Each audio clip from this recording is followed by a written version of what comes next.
Good evening, everyone. Thanks for joining us. If there are any of your friends who are interested in joining the session, you can ask them to join the AirMeet link that we'll just post in the chat. So I think we can start with the session. The session will mostly be, as I explained, a 10-minute presentation, which I'll promise not to make a civics lesson. It'll be quick, and after that, it'll mostly be a Q&A session where you can ask whatever questions that you have.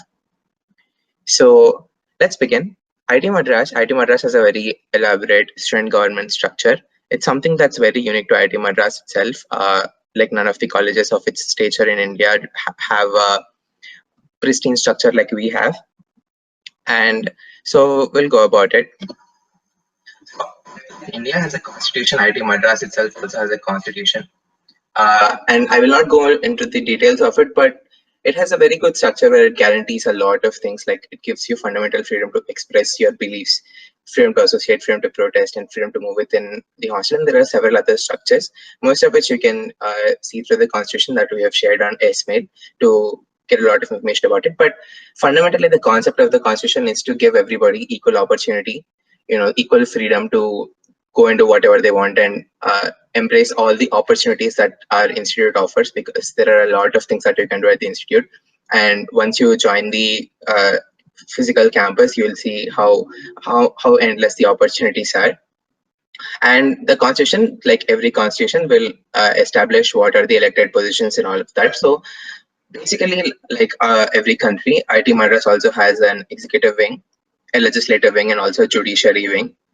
So the Executive Council is joining us today, and there are 10 Executive Council seats, which is mostly like an executive position where they have an entire control over all of their supposed verticals. And then there is this Legislative Council, which is basically like the Parliament of IT Madras. It has 55 seats, and each representing one per hostel and one per department, which I'll elaborate later. And then it also has a Judicial Commission, which is called as a Student Ethics and Constitution Commission. This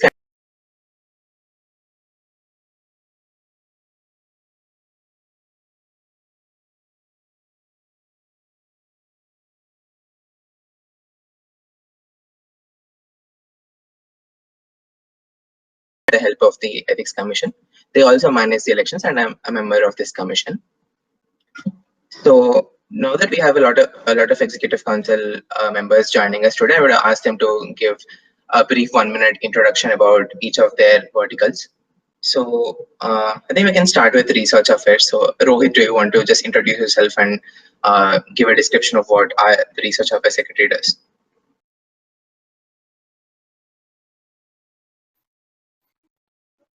Yeah, thank you for that. Yeah, so research affairs essentially, as it says, it is all about the conducting the activities and being the representative of all the research scholars on the campus. When I say research scholars, it includes the Masters of Science (MS) as well as the PhD scholars community. The areas of activity under the research affairs secretary would include the placements for the scholars, the career development activities in terms of workshops, skills development, connection with the industry, and also to take up the matters which are of general interest to all the scholars on the campus, such as getting new software or having any issues with some of the existing criterias or the common general functions. So I, being the representative, would be taking up these initiatives as well as representing the scholars in several forums, such as the Senate and other teams and the bar meetings that we have. Sure. So that's what the secretary, our research affairs secretary does. So, thank you.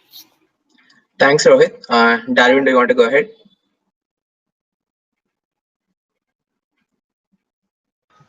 Yeah, Ramcharan, thank you. So, hi guys, I'm Hostel Affairs Secretary. So, as the name says, the Hostel Affairs Secretary is the principal representative of all the issues related to hostel zone, and also we handle the entire monitoring part of mess and all the general facilities in the sphere. As I know, you guys have never been to campus. It'll be pretty new. So we have our own system where we can create what we want in INSTI in terms of facilities, in terms of mess and inside hostels. So here we have a several team working on monitoring, figuring out what we need in terms of daily facilities, mess and hostels. So that will be the principal part. And also, Hostel Affairs Secretary is a member of Hostel Disciplinary Committee and all the disciplinary actions in hostels. So that is pretty much it. So once you get back to the campus, you will get a better flavor of it, I guess. Yes. Cool. Thank you, Thanks. Ramcharan. Yes. Thanks for that, Arvind. Ranganathan, do you want to go ahead? Yeah, sure. Thank you, Ramcharan. The INDA Secretary heads the International and Alumni Relations Student Council.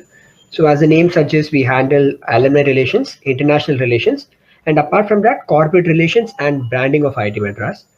So any alumni funding, mentoring, reunions, etc., happen through our alumni relations branch.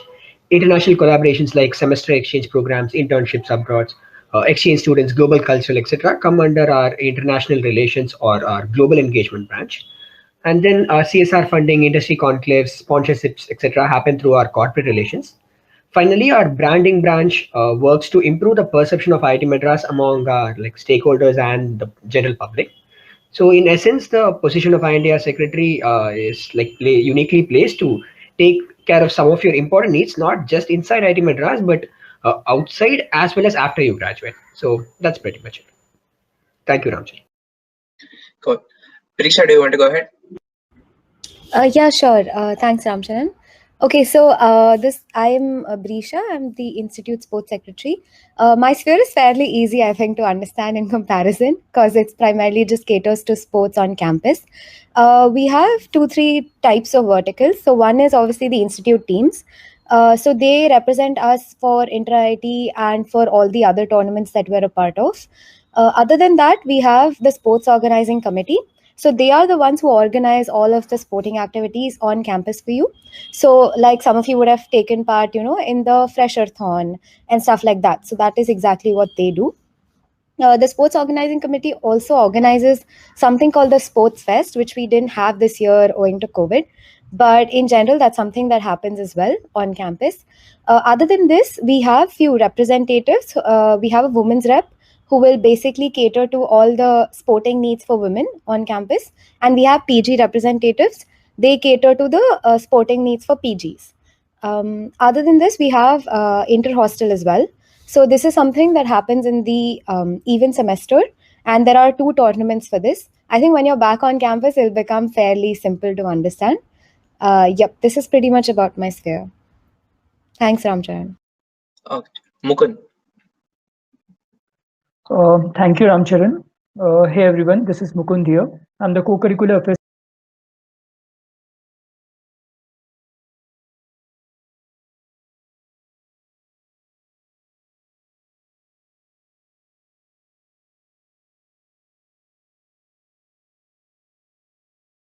ecosystem might look like slightly complex to understand at the initial point of time, but when you'll get back to institute, when you'll actually start seeing things happening offline, might be fairly easy to understand.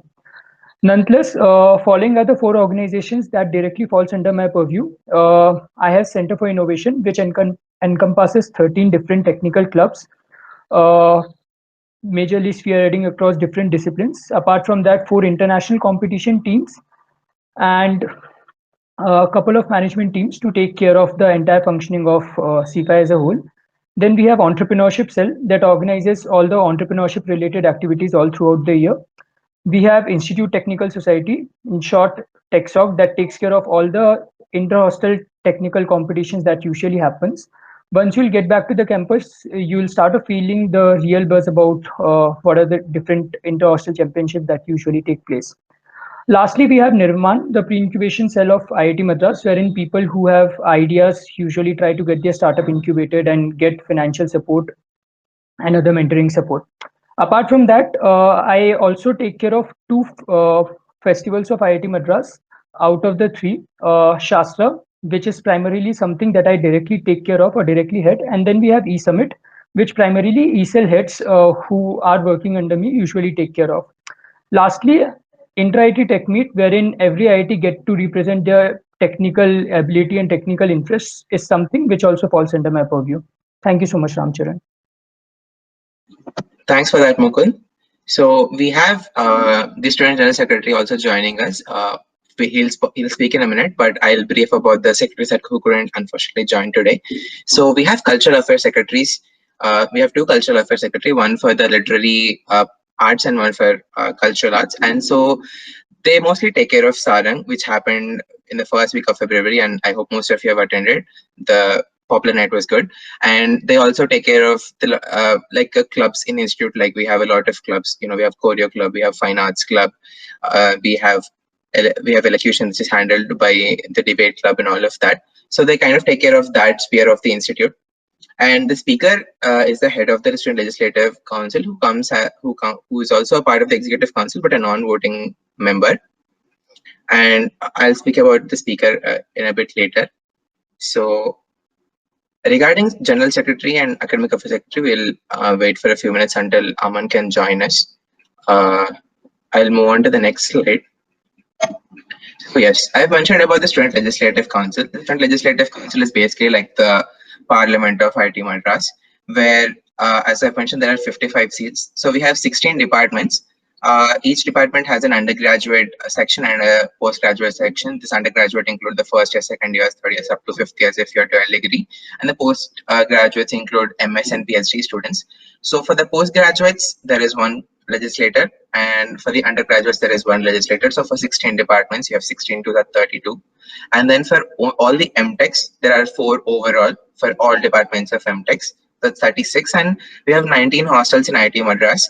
And none of you have gotten any allotment, but once you join the institute, you will have a lot of hostel fields for the hostel that you join. So each hostel also gets a legislator. So it makes up of the 55 strength of the Student Legislative Council.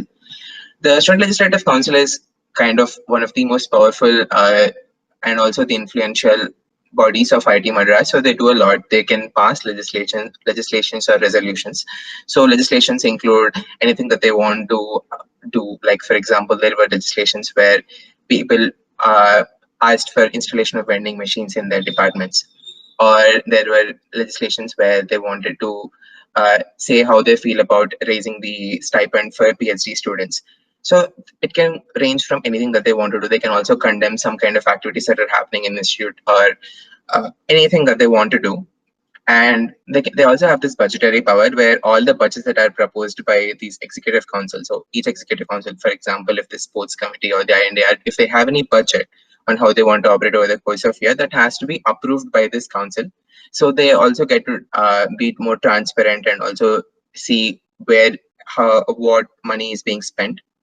And they also document all of this, and they review the manifesto that these executive council members have presented when they were running for election. And all executive council members have a team under them, right? Like they have cores for all the verticals. So all these cores also should be approved by the legislative council. In addition, they can also form committees which can look into more comprehensive issues. So like a few years ago, there was a committee when there was a huge water logging near the library. There was a committee formed, and the committee went through different departments like the civil maintenance department of IIT Madras, and they were able to get solutions on why there was an infrastructure issue in the institute. And so they were able to get a solution out of it. So all of these, it has a broad range and a broad responsibility. And that's something that SLC can do. And if you're interested in becoming a legislator, the elections are going to happen. So that's something that you can look forward to as well. That is about SLC. And SLC, as I've mentioned, has 55 legislators, and these people vote for a speaker. The speaker will kind of be the head of this legislative council, and he or she will control the agenda and what legislations can be put forward, what committees are created, and all of that. And he or she is also a member of the executive council. And the next is the Student Ethics and Constitution Commission, which is the judiciary body of IIT Madras. So what they take care of is about most of a regulatory power. Regulatory in the sense, as I've mentioned, the constitution and as these executive council members have defined, specifically defines what their responsibilities and what their duties are. So as a regulatory body, SECC can tell if they're doing their job properly, and if they do not fulfill their responsibility, they can be questioned and they can be asked to present documents proving that if they're doing their work properly or not. And SCCC, as a part of the election commission, will also conduct the elections. And if there are any issues with the interpretation or some lines in constitution are not understood properly, then SCCC can explain that and interpret that. And if there are any disputes or misunderstandings between students that also amount to an interest towards the institute, those can be resolved by SECC. And SECC also tries to keep things transparent. Executive Council have to produce reports, and if they're not, SECC can subpoena them and ask them to present them. And they also have impeachment powers and punitive powers if somebody commits a violation of the Constitution or they do not fulfill their responsibilities, and keeps everybody accountable.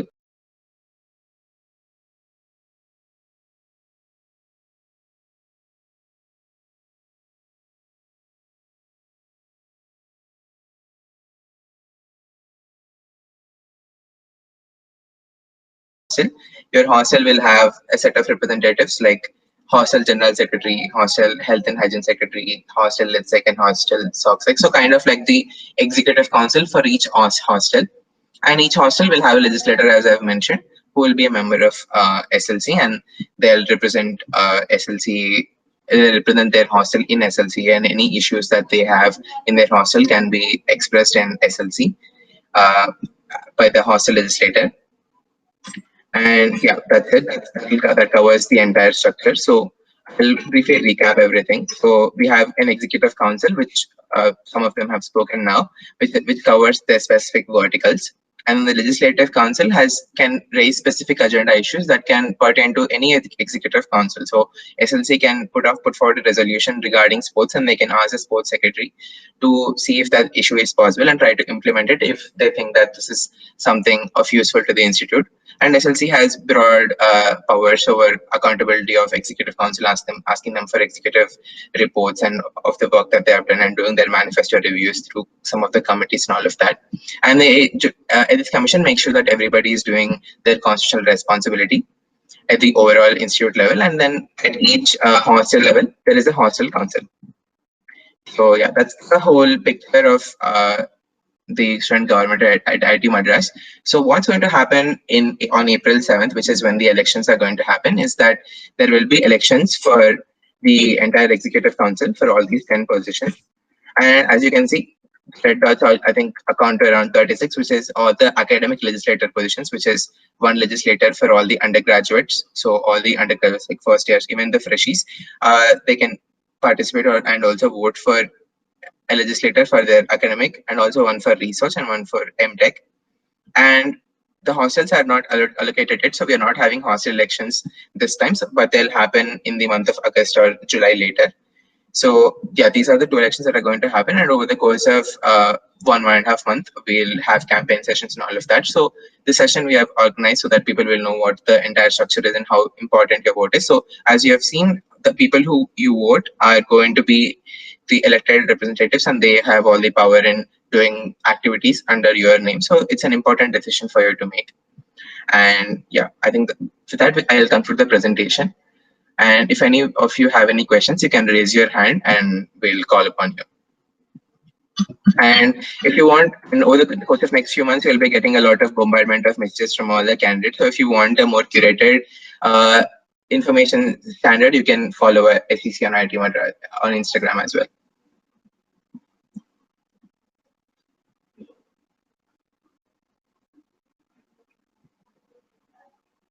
Okay, so if anybody has any questions, they can raise a hand and we'll call upon you. Or do any of the executive council want to say some words regarding anything?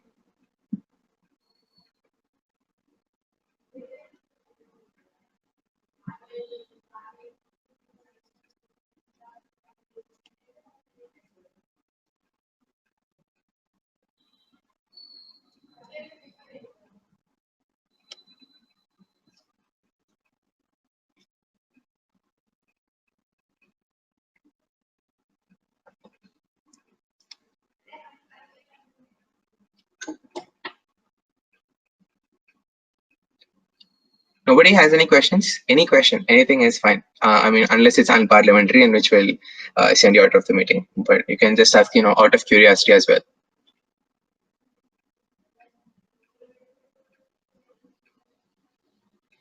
Okay, somebody has asked, can a freshie become a part of the election commission?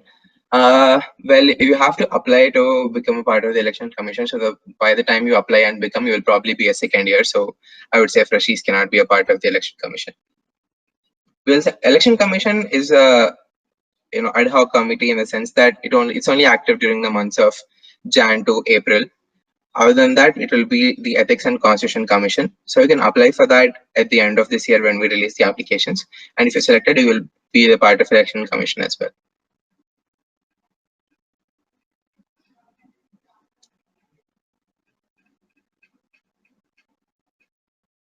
Right. So as I've mentioned, there are 55 legislators, right? Like for example, I don't know, some of you have not mentioned the department, but I'm from mechanical. So as an undergraduate, I can become mechanical legislator. I'll represent my department in SLC. And also legislators have an important role in the department as well. They will be coordinating with their HODs and see if any slot clashes, but any courses or some electives are not being offered. They can be sort of a relation with the HOD and make sure that some of the courses are being taught or some of the professors are teaching some of the courses, and they can take a more academic role, and they can work with the academic affairs secretary as well to help with placements or higher studies and conduct sessions as well. And obviously, as a general legislator, they can raise any issue in SLC and make sure that a vote has happened and there is some outcome for that issue or the agenda. Does that answer your question?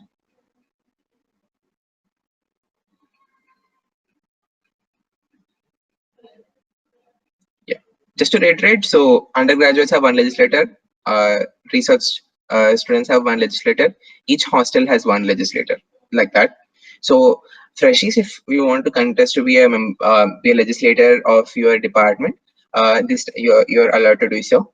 But we advise that you go through the constitution and take advice from legislators who are previous legislators and be well prepared to take on the role.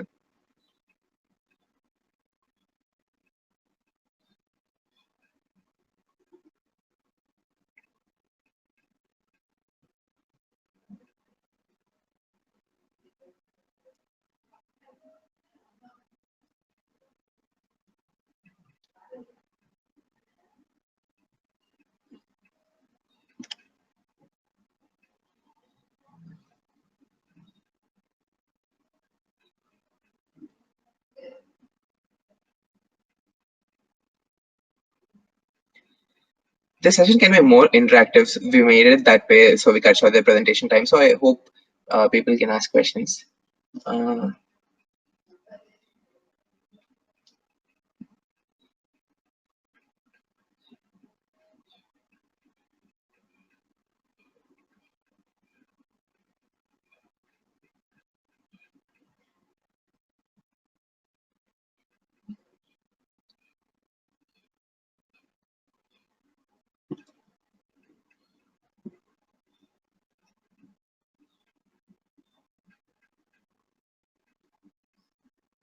Does anybody have any questions regarding elections or just the process as a whole, or any doubts on that? You can ask those as well. Ramcharan, maybe you can go through runoff system. I could go through the runoff voting system. People might be new to that. Okay. That's kind of too direct, right? I don't know if people can get that. Right. How are members of SECC selected?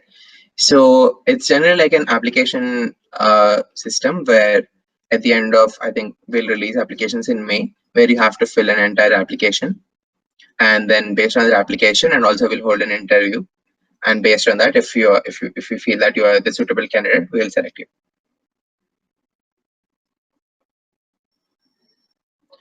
Right. So what is the process for applying for candidature? So that's a good question.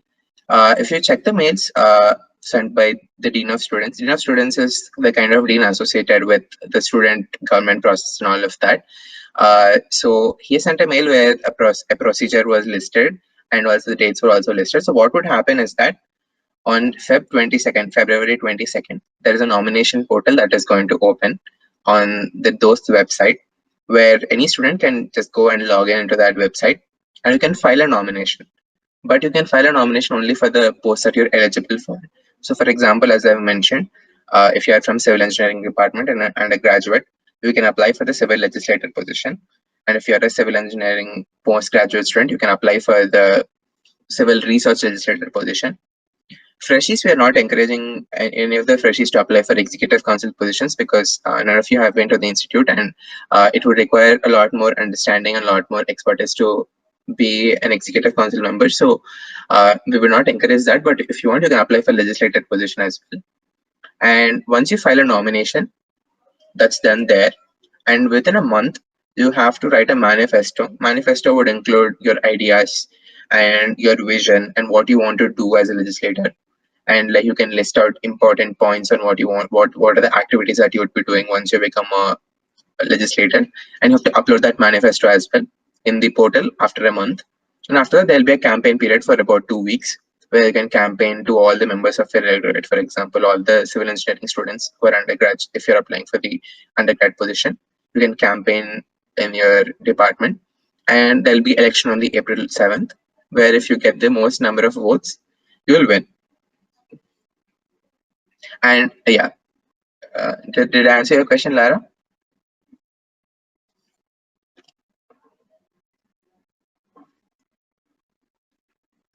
So I think once as we are at the concept of voting, and as Ranganathan has mentioned, so voting, I think most of you have heard about first past the post, which is generally like whoever gets the most votes wins, which is what we do in if there are only 2 candidates in the election. But if there are 3 candidates in the election, we allow the students to give their preferences. So for example, if there are 3 candidates A, B, and C, you can give a preference on who is your first preference, who is your second, and who is your third. And there's a formula which calculates which candidate is the winner, even though if they do not get more number of first preferences, if they get a lot of second preferences, they can win. This is called as instant runoff voting. There is an explainer about this on T5's website, and I mean, without a picture, I think it will be hard for you to get. But what I'm trying to tell is that it's not very majoritarian. Your preferences are also accounted for. This is something that's like unique to IIT Madras as well.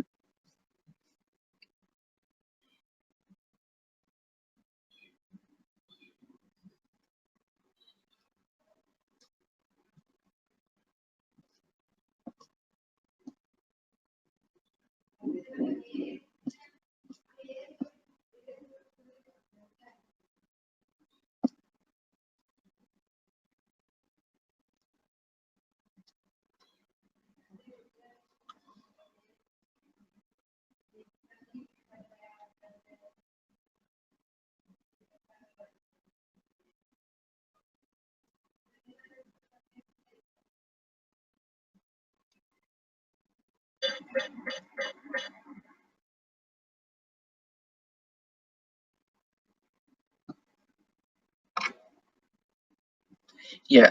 So I think we have a question about MTech legislators. So MTech, I think there are MTech students for every department, but there'll be 4 legislators for all departments, unlike the undergraduate or research. It'll be like an overall vote. And so if you're a sponsored candidate, you would have to get an approval from your sponsored agency. So as you have mentioned, LNT, you have to get an approval from your LNT company or some authority over there to contest for the election. And yeah, that's the only criteria. Other than that, I mean, you would have to have a 6.5 CGPA, not have any backlogs, not have any disciplinary action against you in the past, and fulfill NSS, NCC, or NC, or any of those. But as freshies, you would not have encountered any of those, so I think you're all eligible for that.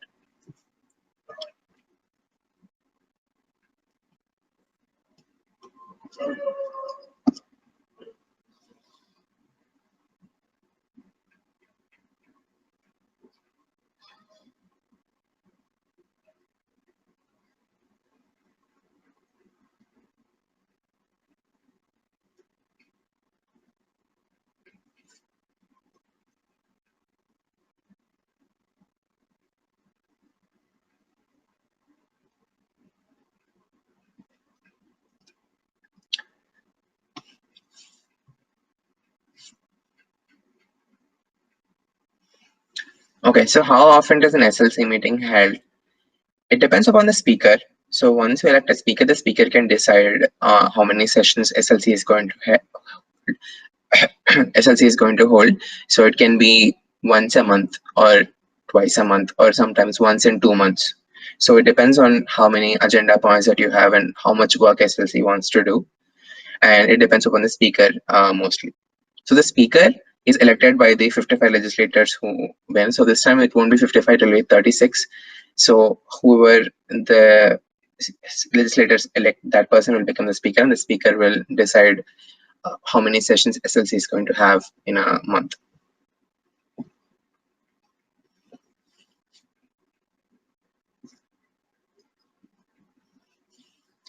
So I mean U grade is if you do not if you fail the course, like and W grade is if you do not have enough attendance for the course, and I grade is when no grade is allocated for that course. I mean, if it's in a grade card, you will not be allowed to contest. Okay, so I think we'll have for the last 5 minutes, and if you have any questions, you can just post it soon, or we can wrap up the session in 5 more minutes.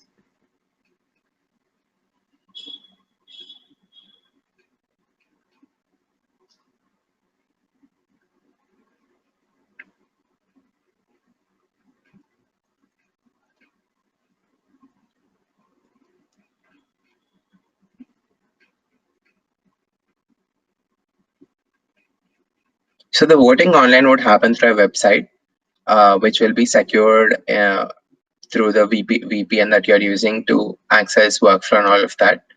And then there'll be some layers of authentication as well, so that somebody else cannot vote in your place. And all of that will be sent through an explanation in the future. Probably we'll make a video and we'll explain to you how you could vote. So it'll mostly be like a portal where you can go and select the candidates that you like, or you want to make them as the elected person, and then you can vote. It will be online, just like a normal portal. I mean, I cannot give you an example, but any online poll, consider that, but more secure and more sophisticated.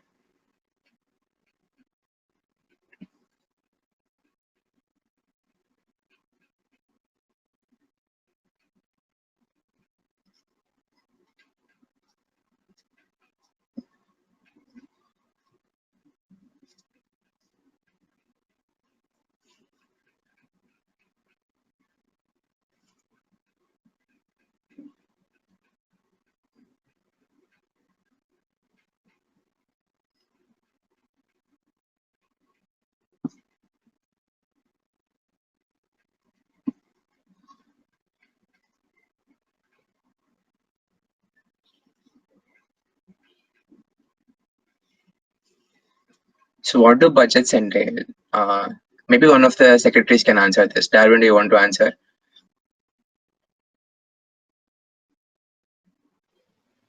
Yeah, bro. So Lara is asking, what do budgets have? So maybe you can tell what your budget has, and they'll understand. So exactly, there are different spheres, right, in different secretaries. So they'll have some verticals, and in that verticals, they'll be conducting different kind of events, monitoring teams, and all those things. So in that, in what the fees you pay, there's a budget called Gymkhana budget, and also as Ramcharan explained in the slide, budget approval also is done in SLC. So what all the secretary does is, so based on our requirements, for example, in my sphere, we have two teams. One is mess monitoring committee and CMGFS, all the general facilities monitoring committee, right? So for that, we conduct few events and people go to monitor it, go buy some items and check the quality of it. So we put some budget to it. And we also have a cooking club where they conduct online events. They already have conducted one event in last semester, right? So for those offline events and all, we require a budget. So these kind of things will be there. And if you mostly see sports set will have this main budget because they need to buy all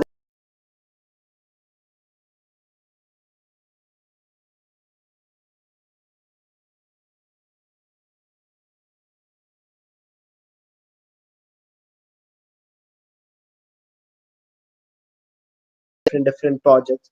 So they come up with a budget. So these kind of things will be there. And also any general things about the secretaries to do in common also we can come up with a budget. Yeah, great. So in effect, if institute does a lot of activities, and if you want any items for that activities, you can put that in the budget, and then that will be reimbursed by the gymkhana fee all the students pay. And the budget also should be approved by SLC so that it's not extravagant or wasteful. So that is the purpose of the budget approval process in SLC. And I think all secretaries try to make sure that their budget is equitable and everybody gets to use the budget in a proper way.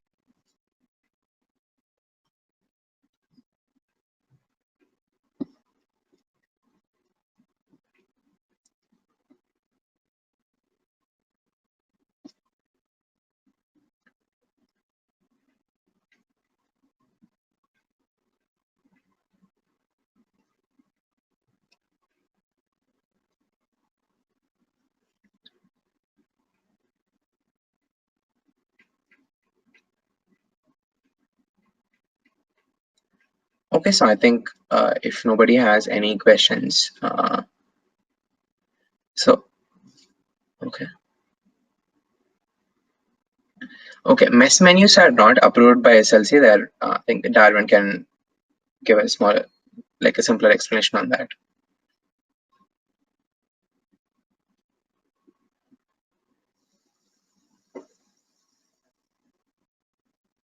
So the question is, are mess menus made or approved by SLC?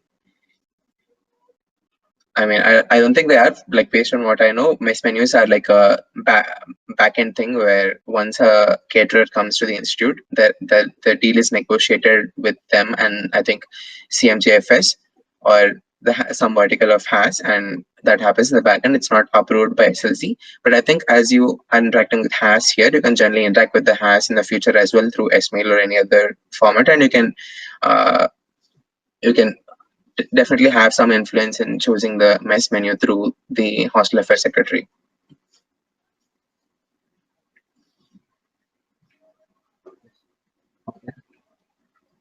Am I audible? Hello? You weren't audible, now you're audible. Yes. So basically, mess menu was entirely prepared by a student team. So we proofread with CMO, culinary expert, and dietitian. Once this has been done, we go for a negotiation with the caterer, depending on the price and things. So we come up to a fairly an equilibrium pot which satisfy both the stakeholders. So in that, students will be sent a feedback form and the item list and all to put up their preferences. So based on their preferences, the mess monitoring and committee team will formulate them. Okay. So I hope that answered your question. So I think I would like to thank Darwin and the other executive council members who are not here for attending the session. And I also want to thank all of you students who have attended. We have had a great turnout, and we have also had a great audience as well. So we hope you're all paying attention to everything that's happening in the institute and be a more vigilant participant.